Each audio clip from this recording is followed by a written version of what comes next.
અમારા દાદાઓ હતા એ 115 વર્ષ નયા કાકા એ ગમજી કાકા મને કહેતા કે અમે પડાદોર થી આવેલા છે. આપણો ડોહો પડાદોર નો છે. હું ક્યાંથી આવવા માટે ઘણા વર્ષોથી આવવા માટે પડાદોર એક વખત આવું છે.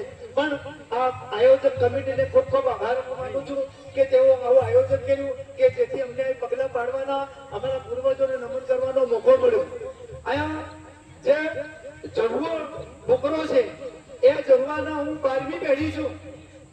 જહુઓ એ કહેતો કે જહુવાનો વજો અને વજાનો છે તો ખાંચી અને ખાંચીનો ભલજી અને ભલજીનો અરજી ને પછી ભલજી અને ભલજીનો પુણ્યો અને પુણ્યનો મેઘો અને મેઘાના બે છોકરા હવજી ને ગાંગજી અને ગાંગજીનો નુરજી અને હોમજીનો નુરજી અને નુરજીનો આ બધા ગીતો અને મારા છોકરાનું નામ છે રુદ્રી. 12મી પેઢી છે.